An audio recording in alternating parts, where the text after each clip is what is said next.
Now, the nuance to this terminology is that geography and data protection legislation influences what constitutes consent. Hello and welcome back to Privacy Professional Training. It's for me. Today's video, we're going to be looking at some key concepts that you should understand while you're studying for the CIPP US exam.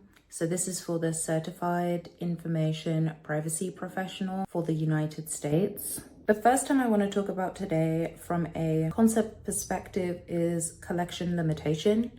And basically what this concept looks like is there should be limits on the type of personal data that's collected by an entity.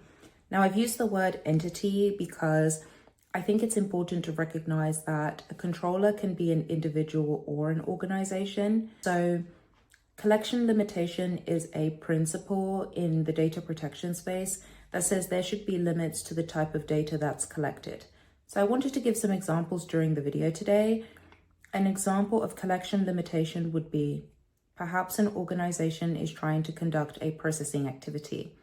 And within that processing activity, they're trying to figure out what type of data do we need to collect in order to conduct email marketing. So let's say the activity is email marketing and a company is trying to figure out what is data should we collect for email marketing. So the principle of collection limitation says there should be a limit on the type of data that's collected for an activity. So for email marketing, it's unlikely that the organization is going to need to collect a social security number.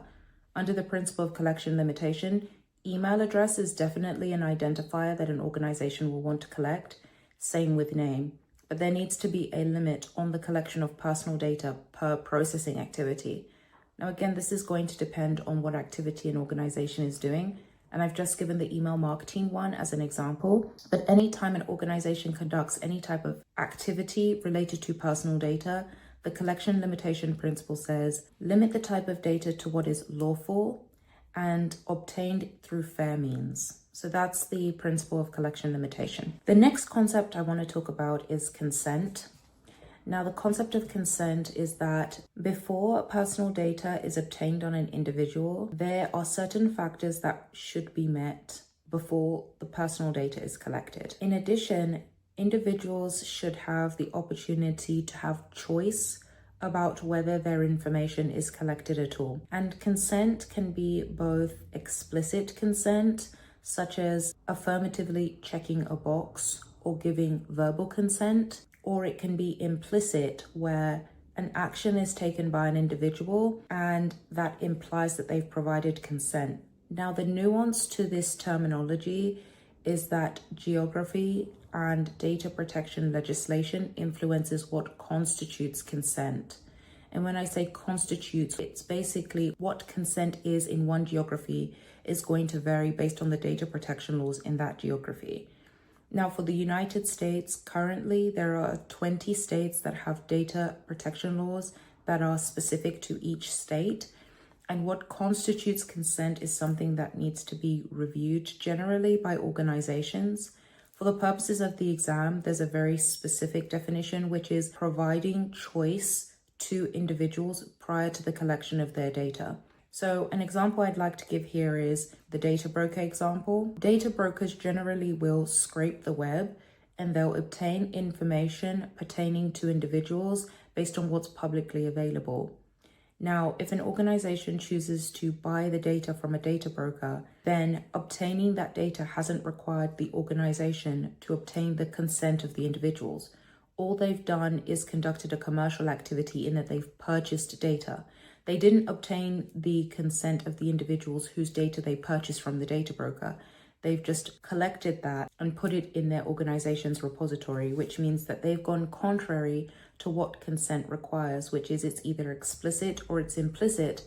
And the data subjects or individuals that are part of that activity haven't really had a choice in the matter of whether the organization obtained their data. So that's another really key concept. And there's definitely going to be the review of consent when you encounter the CIPP US exam.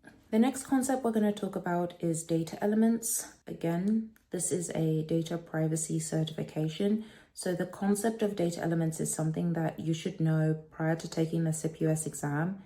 A data element is an identifier that cannot be broken down further or has a distinct meaning. So for example, a social security number would constitute a data element because it cannot be broken down any further than being the full social security number. You could mask certain numbers within the social security number, but on its own, it is a data element. And anytime an organization processes any type of data element that could identify or does identify an individual, there are data privacy laws associated with how that personal data can be utilized by an organization. So it's a very key concept when you're studying for the CIPP-US exam. Another term that you're going to come across and that should be reviewed prior to taking the CIPP-US exam is data processing. The term data processing means an operation or set of operations on personal data. Now, this is a really key concept in the data privacy space because what individuals that don't really have a good insight into what privacy might interpret processing to mean is not the terminology that it constitutes under data protection legislation. For example, most people's understanding of using personal data is collecting personal data, but under the definition of data processing, it could be an operation or set of operations indicating plural. It could be more than one operation on personal data. It could be more than collecting. For example, it could be extracting data from a repository. It could be viewing data in some geographies. It could be storing data because that would constitute an operation on personal data. So it's very key to be able to understand this because some of the questions might say something like, oh, an organization is considering storing data in one geography. That constitutes an operation that is occurring as it pertains to personal data. And it's something that should make you start thinking about, what are the laws associated with this particular operation or set of operations? Now, sometimes when you are conducting your work for an organization and you're already a privacy professional and you pass your exam, you're going to need to be able to understand these concepts in depth when you're talking to different stakeholders like product teams, because the nuances related to what constitutes data processing can be very unique given the growth of technologies that organizations are trying to adopt internally. So understanding these key concepts are going to really put you ahead, one, when studying for the CIPP-US exam, and then two, when you're providing advisory to your clients or to the organization where you work. I really hope you enjoyed this video. If you are looking for any resources related to taking the CIPP-US exam, take a look at my description below and I'll see you in another video.